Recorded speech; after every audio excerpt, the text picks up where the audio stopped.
All right, so welcome back to another episode of the Between the Lines Hoopscast. Today I got a special guest with me, my brother from the Gentleman Club podcast, Eli. If you want to introduce yourself real quick before we get started, man. I mean, shit, if y'all watch the GC podcast, you already know what it is, so no introduction needed. Yeah, heard that. Make sure y'all follow the links in the description. Make sure y'all help us get into the algorithm, push us to a bigger audience, man. His tag will be down low as well, man. So just getting into this first topic of the podcast today, man. Just kind of want to briefly go over some of the contenders for the finals this year, man. Do you have any take on who you think should be in the discussion for the title contenders this year? Uh, Let me pull it. I have something pulled up right here. So our top, of course, we got the top in the East and the West. You know, in the East, we got the Celtics, Bucks, and Philly. You know how I advocate for Philly. I've been advocating for them all season. If y'all watch the GC podcast, y'all know I've been advocating for them all season. For some reason, SB letting his pride get in the way. He not understanding that Philadelphia is always going to be in contentions, but that's another conversation for later. And then the Thunder, Timberwolves, Nuggets we see is there. Um, so outside of the top three that we already know that's there, I think that from when we started at the beginning of the season, the Clippers weren't even in conversation. I think we had at the beginning of the season, we definitely had the Lakers up there, we had Phoenix up there, and we had the reigning champs, the Nuggets up there, and then I think like right outside was the Warriors and stuff like that. But I'll be the first to say that this whole season was a whole different. It played out completely different than what I expected. Like outside of Denver being in the top three, I didn't see the. I know we talked about OKC. We touched on, I think the Sacramento Kings, but to me, the Timberwolves came out of nowhere. Like, granted, we knew they had potential. We knew they had young talent, but I didn't think they were going to definitely be in the top three. You know what I mean? I think before the season is over with, if the best team that the best team coming out the West, if and I hate to say it because I am such a diehard Laker fan, it might be the Clippers, especially if they continue to play that the way they play. That shit worked. I didn't. And I'll be the first one to say that it wasn't. I was like, that shit's not gonna work. It's not gonna mesh. You know what I mean? Shit, SBU was definitely saying, yeah, it's gonna work. It'll work. They'll figure it out. I said that shit ain't gonna work. So I was definitely proven wrong on that. But I will admit when I'm wrong. But I think the best team that can come out the West right now, if they stay playing the way that they play, and if they stay healthy, of course, if they stay healthy, shit, the Clippers might be the team to beat. And then in the East, I still got a lot of faith in Milwaukee. Uh, of course, we already knew Boston. It was going to be between Boston and Milwaukee as the top two. Boston looks like the complete team, like they always have in the past couple of years. And excuse me, Milwaukee's still right in the contentions. I think Doc Rivers may do something with it. I don't know. It's gonna. He's still got to mesh this. I think it might hurt them a little bit, honestly. Now that I think about it, because he's gonna come in with his system. Giannis and them has already got, however they playing. I don't know how it's gonna work, but again, I said that same thing at the beginning of the season with the Clippers, so I'm here for it. And then of course Philadelphia. Hey, if Joel Embiid can stay, and I think this is something we can all agree on. If Joel Embiid can stay fucking healthy, if he can stay healthy, and if what they've been saying, if Tobias Harris can step it up and Maxi keep playing the way they play, there's no reason why they can't shake up and make some upsets happen. And that's where I'm at with it. I'm gonna just follow from the back end with the 76ers way backwards. Um, I think I've always openly had like contention with the 76ers for a couple of reasons. And I don't want people to be blinded by that 70-point game he had against Wimby. Because truth be told, in my personal opinion, the game against Wimby was a welcome to the NBA moment for Wimby. But I don't think it was so much as a. I'm not going to slander Joel Embiid by saying that 70-point game wasn't a career night, but it was a career night against a team that's pretty bad. You know what I'm saying? And they got fresh players, fresh feet. Wemby is still learning the NBA, and it's not a shot at a slight or a shot or a Yeah, slight at Wemby, but end of the day, it's telling it as he is. He's not as strong. He's not as physical yet.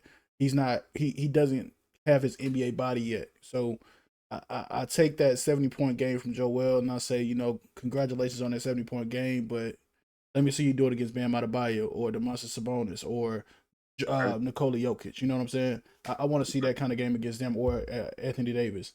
So you know So what? I got a question for you on that though. Go Do ahead. you discredit the 21 straight games that he had 30? Absolutely not. Absolutely not. But it wasn't 70. Go ahead though.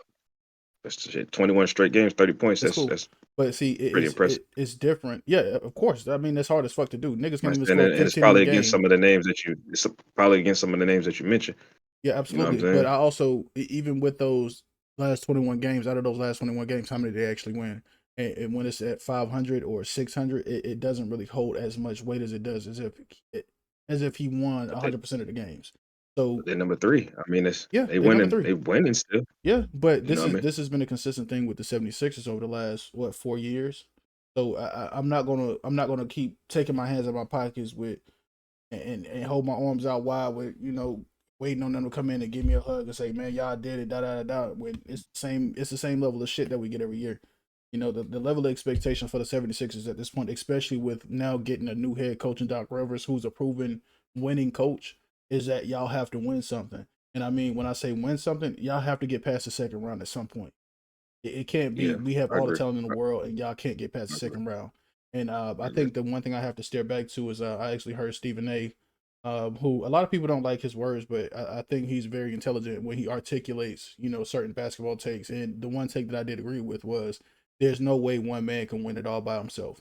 There's nobody in history that's won the game by himself. So Joel Embiid going That's into the that's what we finals, that's what we know. That's what we know. But there I hasn't mean, been. shit. If we that's facts. But if we look at history, every time we look at history, and again, I hate to be that guy because he's not. We ain't even talking about him right now. But every time Brown wins a championship, he willed that team by himself. You know what I mean? So I that's mean, it's just the dynamic is I just don't slightly agree. like I don't agree with that because I don't either, 100%. But yeah, that's always the narrative. I mean, but LeBron that's because LeBron has carried the a team by name. himself. Yeah, LeBron has his own name. People don't give him more credit than what's due, but ultimately, I mean, when he won his first two championships with Dwayne Wade and Chris Bosh, when he won the next one, Hmm. it was with Kyrie and Kevin Hmm. Love. The last one was with Anthony Davis. So like nobody ever Hmm. wins those games by themselves. Nobody wins championships by 100%. themselves. So I 100% true. think what's needed is in order for the 76ers to take the next step, and again, this is from Stephen A, which I 100% agree with, is Mhm. Tyrese Maxey has to go from a 22 point per game average to maybe 25 to 26 to help out and accommodate for that back end scoring. Tobias Harris Yeah. has to step up as a Yeah. third option. And honestly speaking, they're going to need a fourth man because there's too many teams stacked out west, especially like and even out east. Like you know what I'm saying, yeah, Giannis Antetokounmpo and Damian Lillard are a two man tandem. But you look at a team like the Boston Celtics, you're looking at Drew Holiday, Jalen Brown, Jason Tatum, and Kristaps Porzingis. It's a four Yeah. headed monster. You know what I mean? So, Yeah. um, But yeah, so with that, with your point that you're making, right? You said add another piece, and I agree with you to a degree, right? And I say that because my take on it is I can't remember who said it, but I agree with if you add another piece, you're gonna be taking the ball out of Joel's hands a little more. I feel like Tyrese Maxey is. To me, I feel like he's a star. I feel like he's gonna be. He's a definitely a great second piece. I feel like you want the ball in Joel's hands more than you don't. And then I definitely agree Tobias needs to be that guy to step up defensively and offensively, right? But if we add another piece and I feel like that's the problem with the past 3 years for Philadelphia, not the past four, but the past 3 years is because we had this other guy in that needs the ball in his hands, that needs the ball, and I feel like taking the ball more and more out of Joel's hands that doesn't quite help them as much. Now, also, Joel needs to stay healthy, but taking the ball out of his hand, I mean, he's a true fucking center yeah, point, yeah. like So this you is know what I mean? this is what my rebuttal would be. Just because I say add a piece doesn't mean he has to be a scorer. Role players are Okay, essential in the NBA. And when I say yeah, role players, I mean even having another big guy on the block just coming behind Joel Embiid to counteract what he's doing. So like while he's giving buckets on the front end, he can kind of take a little bit of a back seat on the defensive end because the next person in rotation, like a DeAndre Drummond or um, even a Bobby Portis or something like that. Just naming players. Not saying that Bobby Portis yeah, trade yeah, would be possible, but just yeah, a player that will be willing to come off the bench, give you about 18 to 24 minutes a game, just to give Joel Embiid a lot more rest than he's already receiving. That way we can prevent the injuries, but also contribute to rebounding, defense, and even if it makes a difference playmaking. Like, I mean, we I just, gotta add that piece in there somewhere, and we need it's a role I player don't that know needs if to it's be gonna there. be. I don't know if it's gonna be a big though, because I think we tried that. Like if you think about it, they tried that. They tried it with Dwight. They tried it with Yeah, DeAndre absolutely. Jordan. Like none of that shit worked. But like, and then those are perfect pieces to replace the Joel Embiid to come in off the bench. But even You know if what I you mean? get Like to a come off the bench, even if you get one of the it Morris just it didn't twins, work. but you gotta think even outside of big man, you gotta think about a universal piece. You got the Yeah, Morris twins who can play small forward and power forward, so you don't necessarily need a center per se, but you need someone yeah, who's actively on the boards and actively can play defense on maybe the 3 to 5. You just yeah. want an I can interchangeable agree. piece. So that's all I I'm mean, saying with that. I'm not saying you're wrong. I'm just saying, Yeah, like, as far as from what we've seen in regards to one, the big man trying to be a substitute for Joel, but then also having that extra ball handler or somebody that just needs that ball in their hand. This shit just is just. yeah, yeah, I feel like it's like Joel's like a fucking uh, Hemi, right? You stop running at Hemi, the Hemi starts breaking down. Like you got to keep this motherfucker going. You just yeah, keep him going. And I feel like that's kind of what his thing is. Just keep that ball in his hand, keep him going and yeah. shit. Definitely, Because definitely. he ain't hurt all season. Last couple seasons, he was nicked up at some point right before the All Star break. There was some type of nick. He was like, okay, here we go. Then he comes back again after the All Star breaks. He plays, and it's like here goes a nick. And it's like, but so far this whole season, Yeah, I ain't heard about. but this is what I'm saying. Though, like, and this is just going back into the topic, right? I don't want to misconstrue him being able to play the game and Yeah, taking away yeah, from his game and making that a crux as to what gets him to the postseason. But what I'm saying is yeah. he is going to need that piece in the postseason. It's going to be You're right. essential. So I mean, at I the end can't of the day, disagree. like I won't disagree with that. Yeah, yeah. So at the end of the day, I mean, I like I'm telling you, like I 100% agree with you. Like as long as you keep that ball in his hand, he can keep producing the way he's producing, giving you 31 yeah, to 18, 31 15, 31 12, whatever the situation may be. But yeah, until they get that fourth person, someone on the back end who they can rely on when Joel may not be having a good series, even if he's not yeah, giving you production on the offensive side, that defensive side helps because you're gonna get defensive transitional buckets. So yeah, that's things that you got to pay attention to. Points off turnovers and turnovers in itself, rebounding, offensive and defensive, plus minus. You got to think about all these different intangibles. Now, what I will say is, as far as like my picks right now and who I think would actually make it to the finals, as it stands right now, I'm still at a toss up with the Clippers and the Nuggets because the Nuggets are still a very formidable team. But I think hmm the thing that the Clippers have an advantage to a lot of other teams in the West is they have a crazy amount of chemistry that you don't necessarily get in other teams. We talked about how when James Harden first got there, they went on like a 0-5, 0-6 streak or something like that, and then somewhere or another they turned it around and now they 21-5 or something like that. You know what I'm yeah, saying? yeah, And it's incredible because you think the one sacrifice they made was bringing Russ off the bench, which was something that yeah, he actually said he wanted to do himself, and now yeah. they're top seeded in the West. They may not be in the top three just yet, but you lose another They two on their way. games, you Yeah, lose they on another their two way. games, they're in the top three seeds, and now it's a bigger problem. The one thing you Does don't want to does see is the Clippers in a top seed, like between 1 and 3. You don't want to see them in those rankings. does Denver? So your two picks are Denver and the Clippers, right? Yeah, out west, yeah, Does Denver's height, size, and their chemistry make it disrupt that for the Clippers if they it have to does, play them in be it the does, first, second round, maybe? it does. Mainly because I think what Denver has built around Jokic is players who are okay with their roles. Yeah, They are completely content with who they are. They don't have to be superstars, but they're willing to go all out and be gritty. I think yeah, the comparison that I can make to the Denver Nuggets that most people wouldn't make is the fact that they're just as gritty as the Miami Heat. And someone like fair. Yeah, that's fair. Jamal Murray, Jamal Murray is very Like a dog. quick. He's a Yeah, dog. dog. He's gonna get you a bucket when he needs it, but he's okay with hmm taking the back seat to Jokic. The one thing Yeah, about Jokic that I love is Jokic can give you 31 and 15 and 14, but he can also give you 16, 10, and 12. Or he can that's give fair. you 24, 9, and 8, and it still be production. You know what I mean? He's kind of unguardable, honestly. Like, Right. So like they talk about how the fat boy can't play, but fat boy can ball. You know what I'm saying? yeah, Then they got someone like a he stud got in a hell of Aaron an Gordon. IQ. Aaron Gordon Yeah, is a stud. So Aaron Gordon is what Tobias Harris needs to be. he is. Sorry to go back to that, but he's what he Yeah, needs to be. he for sure is, bro. But I mean, Yeah, ultimately, the way I view Aaron Gordon, I was an Aaron Gordon fan since high school when I seen him like yeah. in the dunk contest and all that shit, and I Back actually in paid with attention to his Orlando. game. Was it Orlando? Yeah, when he first Yeah, started in Orlando. But I'm talking about Yeah. like high school dunk contests too. So like I started watching his clips back in hoop mixtape days, and Yeah. I've been a big fan of him. And that's kind of when I got into him and Jabari Parker before Jabari Parker had the Oh injuries and all shit, that I good forgot shit. about Jabari. Yeah, Yeah. bro, sad That story, motherfucker but was a hooper. Yeah. um, Aaron Gordon he's Damn always been knees, a man. dog. But I think Yeah. the one thing that set Aaron Gordon apart from other players and other hoopers is the fact that he found a program that was better fitting for him, and he Yeah. don't got to do too much or too little. He does his Yeah. role. He got his role. He gives you between 15 and 20 points a night.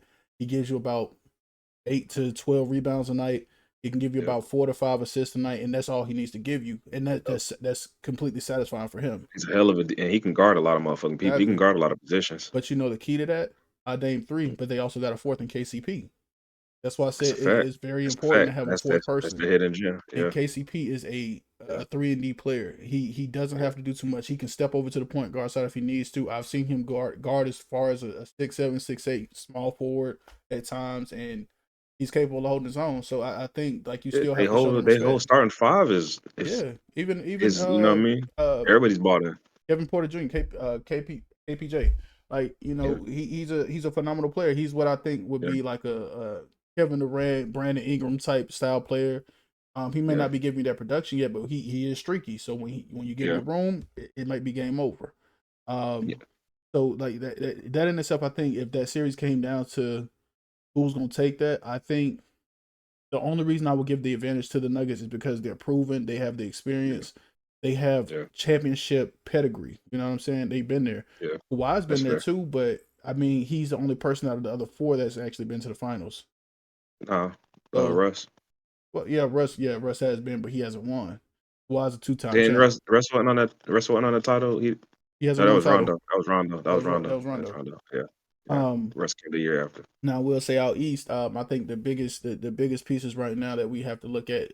I mean, in my eyes, you still have to count in the 76ers and the Boston Celtics based off the way they play. But I think Yeah. based off of what they actually have, I think Miami Heat and the Celtics would probably be the go-to to the clash that I will see of the clash of the Titans. The one thing you have to respect about Miami is they just got a little bit better. They got They Terry always figure a Rozier. way. Got Terry What Rozier. do you think? What do you think outside of I guess age, right? What do you think Terry Rozier brings to the table that uh Kyle Lowry doesn't bring to the table anymore? Energy. Energy and defensive prowess. Kyle Lowry, you could tell he was getting close to age, so the age Yeah. factor is a thing. But Terry, I think the one thing that's a downside with Terry Rozier is his efficiency. His efficiency is very Mhm. low for him to be a guard, especially a high volume shooting guard. But I do And you think he think, can mold right in? You think he can mold right in? yeah, absolutely, because he got the dog in him, and he's always expressed interest in going to Miami, and this is his opportunity to really go there and showcase what he's really there for. And I know Miami I know doesn't, he's always wanted to be he's always said he wanted to be that guy. I mean, yeah, and then got to Charlotte and it was a different story, but yeah. he was But I still mean, productive, but not yeah, not him. So I think but he'll fit right with Miami yeah, though. but I think the one thing that we got to understand about hoopers too, though, is just because you want to be that guy don't necessarily mean you're gonna be that guy. I mean, that's just it. Like Casey, not KCP, but Terry Rozier, like he's a baller, bro. He can get, I think he's averaging what 22 a night right now. Hmm. Um, Even with him averaging 22 a night, I think he's shooting in the low 40s or maybe the high 30s as far as his field goal percentage. 3-point percentage is about the same. So I mean, the shooting in itself coming by way of probably not getting the look he wants because he doesn't have the rotational pieces that he would have in Charlotte. But now that he's in Yeah, Miami, now he has a little bit more freedom because Bam can shoot. Jimmy Butler's capable of giving you a bucket at any point. Then people got to worry about Tyler Hero and Duncan Robinson, and they got yeah. to deal with the Caleb twin or the Martin twin. Is it Caleb? I think it's Caleb on the Heat. Caleb Yeah, Martin, I think. yeah, and then they got the rookie guy, uh, Joe Quinn. Can't remember the name. Man, all due respect, bro. I gotta remember your name. I'm still getting acclimated to new player names. But the rookie man, he's a pretty decent rookie, bro. And I think right now he's averaging close to like 18. If I'm not mistaken, between 13 and 18 points. I know it's somewhere around there, but I mean the pieces in itself with Miami, bro, like they just fit them better. Jamie Jaquez. Yeah, yeah. Okay. So like the pieces in Miami right now, I think are very dangerous for anybody out east. So Yeah, as much as I have to respect Philly, and as much as I want to respect the Milwaukee Bucks because they are previous champions, and they also have someone in Damian Lillard. The one thing about the Bucks that I think brings them like 2 to 3 steps back is that they gave up Grayson Allen and some other pieces to Yeah. Phoenix, and they over there in Phoenix giving motherfuckers in the West a run for their money. Yeah. And he just turned into a lethal shooter somehow because now he's in the top 3 or top 5 3 point shooters in the league right now, and I think he's Yeah. shooting over 43% from three. So like a lot of those things contribute to like the masses and why I say like certain teams will get there and some won't. Now as far as Philly, like I said, they just need a 4 piece because everybody in the East right now has 4 pieces. If you can't match Yeah. up those 4 pieces, you're gonna have a hard time because when the first 3 options ain't there, they got a 4 person that's gonna really bang out with you, which is why it's really important for like someone like Bruce Brown to be in this trade market right now because Yeah. getting someone like Bruce Brown, Dennis Schroeder, like all these players who are basically moving pieces right now, getting them an opportunity to get back into one of those programs because those programs and franchises are gonna really set them apart from the bottom feeds of the league. Not to say anybody's Yeah. trash, but I mean the only trash team right now we're talking about is probably what Detroit. So Side of Detroit, I can't. Yeah. yeah, I say really, with Detroit only won what 3 games this season, maybe if that. yeah, Let me 5 maybe. see. Detroit, yeah, Yeah, I five think games. 5. Yeah, bro. So I mean, just kind of touching on the trades now. So we just seen the Kyle Lowry and the Terry Rozier trade. And there's a couple other rumors circling around. Bruce Brown going to the Raptors or the Lakers, and some other pieces like Zach LaVine and so on and so forth. What teams do you think needs what, and what players do you think are really important for certain teams? So first and foremost, we need uh, we need something. I mean, something we need something. Something's got to give. And when I say we, it's the Lakers. Yeah. Um, I I don't. The fucked up thing is I don't really know outside of. I mean, we need depth, which we keep trading away every year to get something. Um, we really hurt ourselves when we traded a lot our pieces and our tradable assets away when we got Russ, and it's not Russ's fault because you see Russ is thriving, but we keep every time it comes down to a trade, we're mortgaging up so much. And even right now, when we're talking about trading, I think we were talking about getting somebody from what's that buddy name from Atlanta, DeJounte Murray. Dejounte Murray. Like I'm just looking up some of the stuff they talking about getting rid of. I'm like, there we go, we're doing it again. And don't get me wrong, like I know a little bit about Dejounte Murray, and he's pretty decent down there in Atlanta, but I don't know if it's different. And it's like when people come to play over here in LA, or even with a team that has their go-to guys, every like regardless of how good this person was on this other team, you got to change up your style of play. Hence, the guy you just said, who'd you say that went up to Portland, uh, top shooting right now, You're talking about uh, Grayson Allen. He's in Phoenix. Grayson Allen, like Grayson Allen, right? So he's in Phoenix doing his thing. It's like Phoenix is still figuring. He went to Phoenix, or is he in Portland? No, he went to Phoenix. He got traded out to Phoenix. Okay, well he's doing his well. So then that's not gonna be a good argument. But my point is, I don't know exactly what we need. Like I was gonna say it was D'Lo, right? But he's streaky, but he's doing his thing. It's like he's up and down with his thing. So it's like I know we need pieces. I want to say we need a guard. I want to say we need a big, but Anthony Davis has been doing his thing this season. Anthony Davis is balling this season. He's not really sitting out too many games. LeBron is 20 years old. I mean, 20 years in this league, and LeBron is still doing LeBron shit. We don't got no shooters. I know we need shooters. I mean, Tyrese Prince will come off the bench and drop you some every now and then, but he's streaky. And then everybody else is only contributing like 1 or 2 points. Like I don't know. We need a complete turnaround. But outside of them, everybody like in the East, everybody's making moves. Everybody has made moves. I think the only team in the East that ain't made no moves was I really can't. I Honestly, I mean, think they all made moves outside of because Siakam just went down to Indiana, Philadelphia's the only one that ain't made a move right but now. they don't But really have I to mean, make a move. but if they do, if they need that fourth piece you're talking Yeah, about, they and if do, they want but to be contenders, they can pick up a sign deal, or they can pick up a wave player.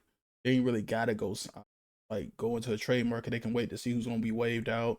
They can go into the free agency market because there's players in there too. That all they need is a piece. They ain't really gotta go out and spend big which dollars. at the end of the day, it's still a move. You know Yeah, what I mean? So like they're making something happen. I don't know what the fuck we're doing. Like I really don't know. I keep Yeah, hearing the rumors. I hear, but the rumors that I do hear, they're not. There's not nothing as a Laker fan that's making me say, oh yeah. It's just kind of outside the Zach Levine. The Zach Levine was like, oh, that's dope. But then again, I'm looking at what gotta, we got to give up. yeah, What we got to give up. The same thing we did when we got rid of Caruso. Everybody, if you legit look at all the people that the Lakers gave up in these past couple of years, they're all doing something right now. Brandon Ingram, Lonzo Ball been hurt. yeah. We had But he opportunity, like was doing it even though. the he was though. He was hooping.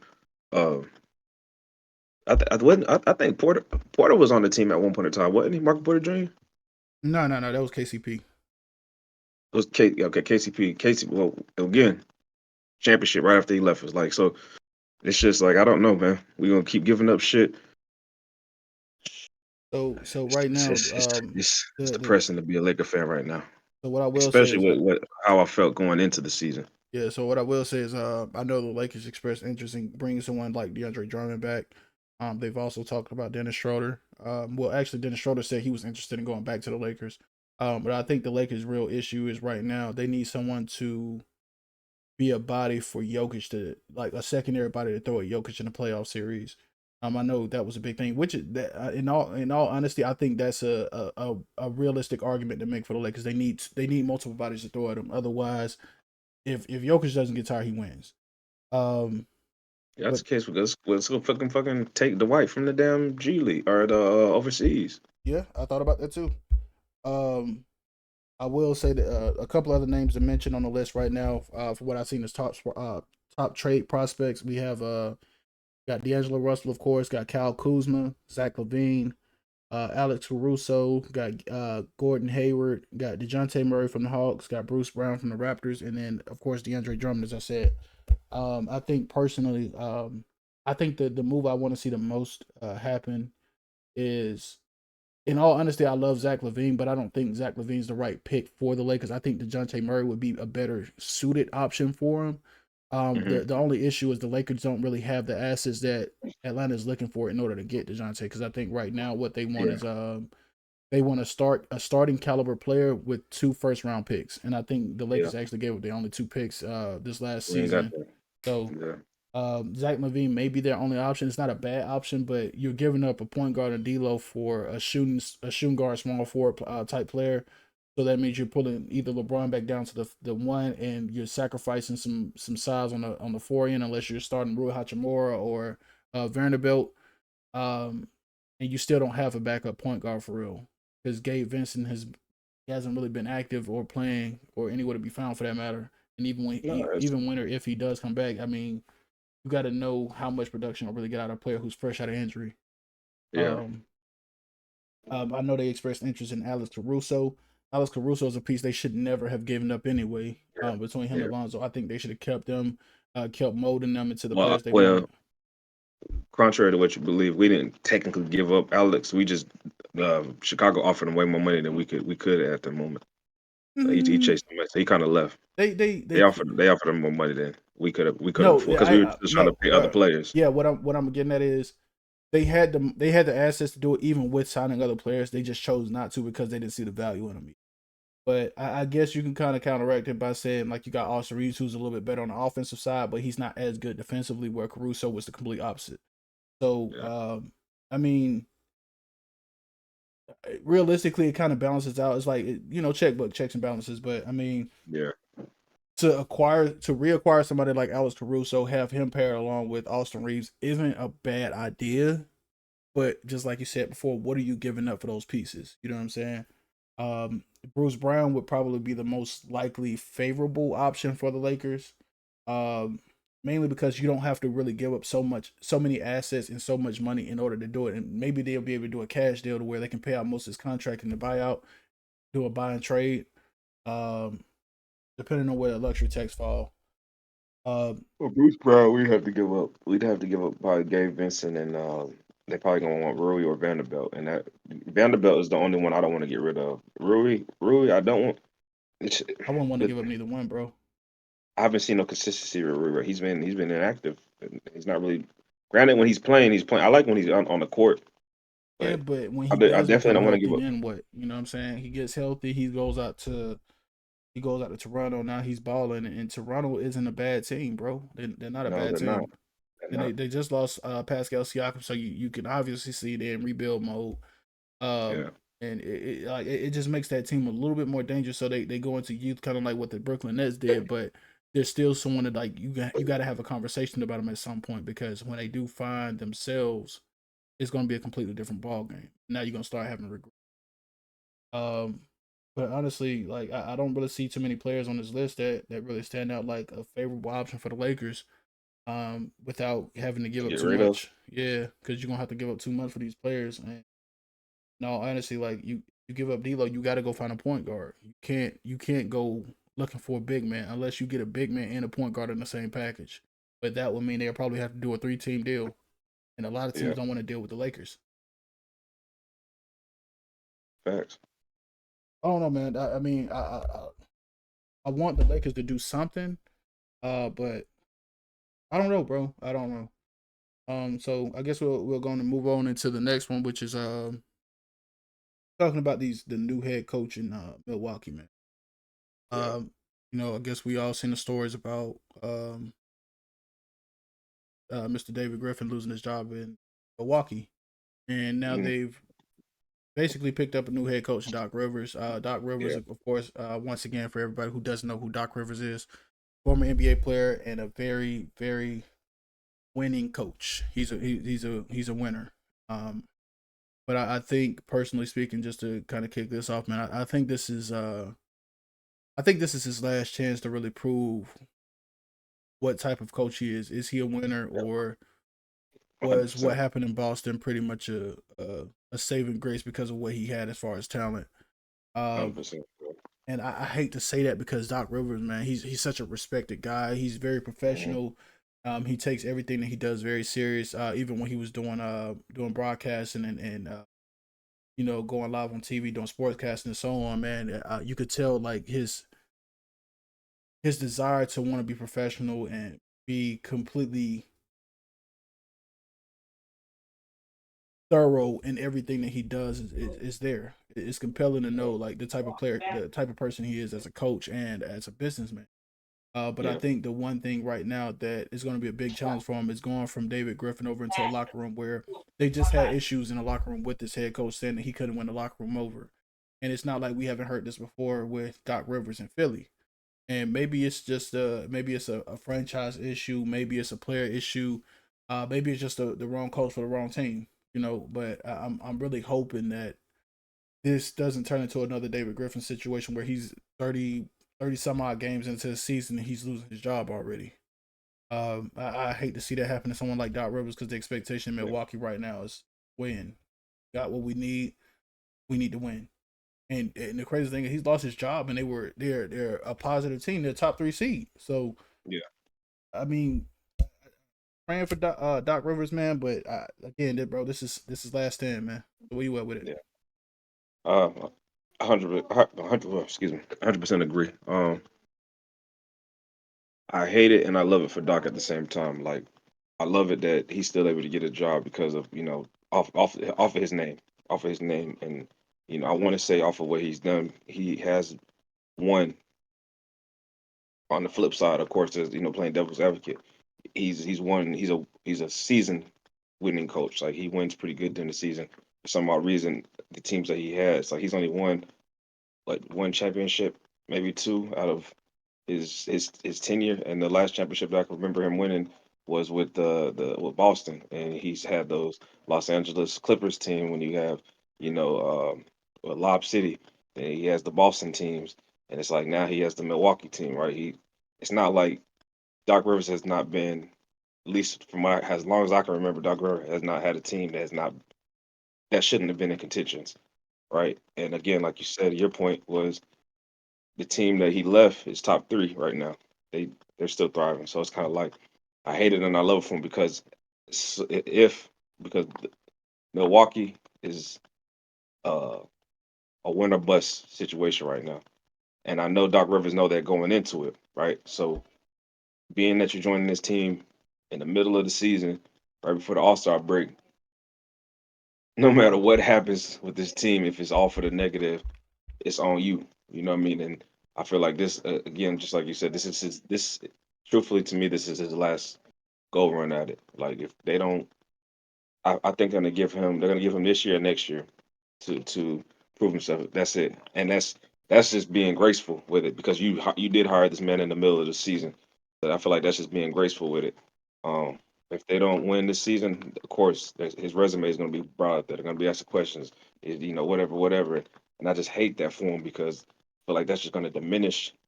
He's a great fucking coach, and I feel like he, especially being a black coach, on top of that, that's one in itself. But I hate it and I love it for him. I hate it that a brother got another chance to prove himself again, but I hate it. I mean, excuse me, I love it that he got a chance to prove himself again, but I hate it that I know what's going to happen if they lose, if they don't make it. Bittersweet, bro. So Bittersweet. Bittersweet. yeah, I wish nothing but successful. But shit. If you think about it, my bad. If you think about it, all the top three teams in the East, Doc Rivers done coached. it's facts. So And shit, honestly, bro, I can honestly make the same argument for a couple of coaches like Steve Kerr, Tyronn Lue, him. The only coach you really can't make that kind of argument for is Greg Popovich because I think he's on the same. To me, Pop is the same caliber coach as Phil Jackson. So I mean, like whew, Steve Kerr won 4 championships and he won some championships as a player, but I think to me, to me, and I don't mean I'm saying it from a I guess an analytical perspective. yeah, Steve Kerr is just not he's not that guy to me because again I feel like he was able to he was just in the right take situation. he was in the right situation. He was able to take uh what's my man's name? What's my man? Mark Jackson. Like Mark Jackson put all that shit together. He was able to reap all the fruit from Mark Jackson's harvest. He did. So I feel like if Steve Kerr would have been on, he would have been the Steve Nash for the Brooklyn Nets instead. If that would have been the spot, Steve Kerr wouldn't have them rings. That's true. Anybody that went to Golden State after what Mark Jackson had built was destined And for that. that's what's crazy about the NBA, bro. Because like some of these coaches really they set the tone and create an identity for these teams, and then strip right from under them. Once they get the Drafted, use out of them, they find somebody else handpicked to all give them credit. players, Yeah, bro. handpicked all them players, like literally handpicked all these players and gave them that foundation. That's just again, But then that's you got I didn't mean to harp too much on that, but go yeah, ahead. it's cool, man. But like then you got a coach like Darvin Ham, which it almost seemed like he was just given a head coach position. And Mhm. excuse me, um, it's not to say that he can't be a capable coach because I think like any other coach, um, everybody deserves the opportunity to grow and learn, so on and so forth. Tyronn Lue had Mhm. to do it, Steve Nash, Chauncey Billups. Um, but I think in the context of being with a dynasty, Lakers is probably the worst move. You have to go with Yeah, it. But that's my thing on that.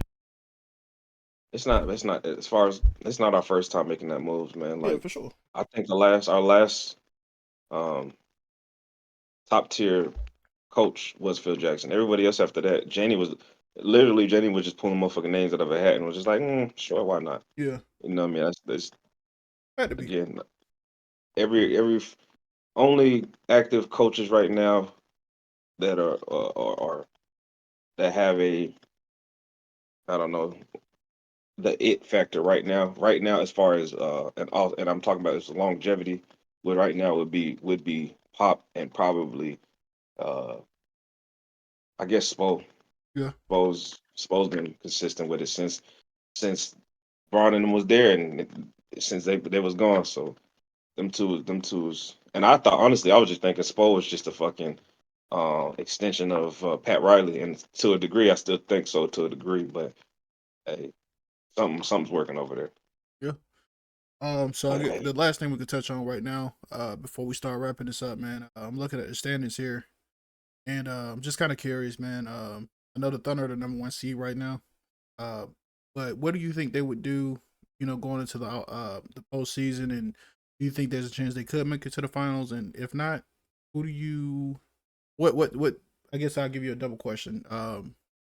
Thunder being number one, what are the expectations for them? And do you have any teams in the league right now that you're surprised behind? The Thunder is the ones I'm surprised by, honestly. But the Thunder, to me, I am not saying they are them. The 2011 Oklahoma Thunder, but they got the same fabric. I feel like they are great, right? And them being number one in the West, if they do make a deep playoff run, and I feel like they're going to have the same results as the first OKC team. But them boys was young, them boys was balling, the boys look good, but they're inexperienced when they met the Miami Heat team. Them. So I feel like let's say the Thunder was to get to the finals, and let's say it's Boston, let's say it's the top three, one of the top three teams in the East. It's all experience. I feel like that's Yeah, going to be that's the a fact. same. It's going to be the same. What I mean? It's going to be the same thing that happened back in 2011. So Yeah. they definitely surprised me. But I was just looking at them again. The Clippers would probably be the most shocking to me right now because not because of the names that they have, but the fact that they are making that shit work. Like Yeah. I'm telling you, bro, I didn't believe that shit. I was like, it's not going to fucking work. There's no fucking way it's gonna work. But It I'm worked. surprised. It's 8-10 in the last 10. I mean 8-2 out of the last 10 games. Hey, it's working. So I said a couple of things, right? I got a couple surprises. For one, out east, I was surprised that some of the games that the Pacers had, but what I'm not surprised about is the fact that they're like 7-8 seed right now. Hmm. Um, Mainly because they don't play defense. They're a very fast paced team. I think they have one of the highest paces in the. I think Tyrese Halliburton is probably one of the greatest stars in the league today. He's Yeah, actually set the tone for what they expect from a true point guard, where he can give you buckets, but he can also give you 20 assists, no turnovers. So yeah. I think player's perspective, I think that's the most surprising player. Overall, there's no surprises in the East outside of the Magic, which the Magic have started kind of looking like a shell of themselves. Recently dropping the last 5 games. It's not a son of them. I think it's just a lot of experience that you got to account for. We got a whole bunch of young guys who are in the league. Yeah, Got their feet wet with a couple of wins early in the season because everybody was still fresh, and yeah, they didn't take that time to really mold what they needed to mold in order to continue winning. yeah. Um, Jumping out west, I'm gonna give you 1, 2, 3. All right, so OKC. I've always been an OKC fan from the time Hmm. KD and South and Russ and James Harden, all those guys been there, even Big Perk. And Yeah. OKC has a big thing about keeping the shit together as long as they can and making it work. They're willing to struggle so they can get the talent where they need it. And that's the most thing. Hmm. That's the most important thing about this franchise. And I respect this franchise enough to say that I think what they have right now is I wouldn't necessarily say I compare it to the 2011 2012 Oklahoma City Thunder team, but I will say the moxie that they have behind them is very comparable. I will say the Well, grit and I just meant the young, the like that youth, young, yeah, the great youth, talent, yeah, but you meet that juggernaut. yeah. But go ahead. I do think the moxie and the heart behind them is there. Hmm. I'm a big fan of Shea. I'm a big fan of Chet. I express that shit a lot. I tell everybody all the time, like I like Wemby, but I think Chet is just a better Oh player, yeah, Chet's gonna regardless. Chet's gonna be him. Chet's Yeah, gonna be him so in the long run for yeah, some reason. But go ahead. and don't get me wrong. I know Wemby just they had like a Yeah, yeah, competitive game this last game when Wemby got the advantage, yeah, but I think overall, I think Chet is the more overall better player. I think his ceiling's a little bit higher. yeah. Um, Another surprise for me was the Timberwolves. Um, and I'm glad I kind of like put them right there together. I'm a make sure I say this out loud to the public. I respect both franchises. I like what they have established. I like the Hmm. fact that they have a lot of selfless players and players willing to make the extra pass. Hmm. But the one thing I have against them is once again experience. I think Yeah. this shit comes down to it can't even come down to heart. I understand as much as I want to say that shit because as a coach myself, I gotta be honest with myself. Sometimes heart in itself don't win you them games. Sometimes That's those facts. teams have It's just just better. yeah. Sometimes those teams are just better. Sometimes they just have more chemistry. sometimes they've been in situations to the point where they know how to overcome certain obstacles. So when you put these motherfuckers in the corner, it's kind of like a woman. Like a woman is at her peak form when she's cornered in and doesn't know how to get out because her instincts instantly tell her to survive, and she'll do Yeah, whatever she got to do to survive. And I think that's the strongest portion of a woman. And I think that's what's going to happen with a lot of these teams. The OKC Thunder and the Timberwolves, they're going to push these teams in corners, and they're gonna have them pent up 2-2. And it's like as soon as they yeah, start yeah, realizing like, all right, these ain't no motherfuckers to play with, they're gonna snap back into it. Like someone like the Nuggets, for instance. You put the Nuggets against the wall, you put even the Lakers, you put the Lakers against the wall, you put some of these other juggernaut teams against the wall, bro. It's gonna be hard to really take them out, and I think that's gonna be the biggest issue. So yeah, they may gracefully get through the first and second round, or first round, but have a little challenge in the second round depending on who they play. But the Western Conference Finals, unless these two teams somehow meet each other in the Western Conference Finals, I can't see them beating the Clippers or the Nuggets, and that's just no, my take on it. yeah, Um, the Pelicans, I think, have. I'm a little disappointed with Zion this season. I've been very high on Zion for a better part of his career. He's been injury riddled for the last couple of years. He hasn't played a full season in I don't know since how he's been in long the league, since he's been in the since he's league. been in the You know what I mean? So that in itself is disappointing because you never know anybody's true ceiling when you can't even see him play. league. Um, and I'm just going down the list. The Kings are still a great team. I think Yeah, overall they're just missing yeah, pieces. I don't count them out yet. I don't count them out yet. Yeah, I don't count them out, but I think that they're still missing pieces. Them and into the next team, the Mavericks, they're Yeah, missing pieces. Kyrie yeah. and Luca are I don't. really good together. Missing something. I don't think you believe. I don't think you. Again, I'm just speaking from my perspective to you. I don't think you believe in it as much as I do with the teams that kind of take a step back through the season to kind of prepare themselves for the playoffs. Like I think some teams that's why you always had that surprise team like Miami that comes out and just Mm-hmm. they don't The look shit okay. team. They're like all season they just look they're just tinkering enough, and then Yeah. playoff time they turn that shit off. And I feel like Sacramento is one of those teams this year that's like they end up they was like what number they was the top three, top four last season, and Yeah. I think that was like the number three seed, number two, number three seed last season. And again, get to the playoffs, and I just feel like motherfuckers start getting tired, motherfuckers start getting hurt because Yeah, they because was they've running been used all to it. season. They were used to it. So I feel like a lot of it, like I think that they're one of them teams that again you got to keep them on your radar. Like you just don't you know what Yeah, I I ain't mean? gonna. And to play like think about it, a Sacramento versus a Oklahoma City in the first round would be kind of or even the second whatever like them two matching up. I feel like that a 7 game series that'll be a motherfucker right there. What, man? And so So what I will say is, man, I like the Suns, but I think the Suns are missing two pieces. I'm a big fan of Demontis Sabonis and De'Aaron Fox. I'm gonna keep that there. Um, I think the acquisition of what's the guy from the fucking the Bucks? Lakers. Yeah, they just went and they went and got him this past year on the pickup. They didn't necessarily get him from the Lakers, but he signed shit up Malik Monk. So Malik Monk Oh, okay, has okay. boy, Malik Monk is he's a dog. Some players you just can't give up. You can't let fall to free Yeah, agency. You just have to give him a dollar. Got it. You yeah, got to give him a dollar. He was one of yeah, them. Excuse me. Um, they still they still lack in the power forward department, which a lot of teams do. And if you don't have a power forward, I think that's the hardest matchup right now because in that position right now, I think they have Jason Tatum, they got Kristaps Porzingis, they got Anthony Davis in and out of that, Aaron hmm Gordon, Pascal Siakam. You got hmm all these dominant power forwards, and if the power forwards take advantage of you in the post, there's yeah, nothing your center can do. yeah, Um, that's been a focal point. With the Mavericks, I think they're missing two bigs. They don't have bigs. Like I yeah, like the young yeah, cat. What is it, Lively?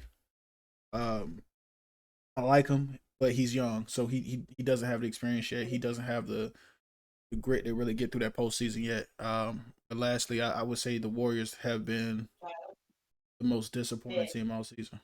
Oh yeah, they it's time to make moves. Yeah, It's so time to make moves.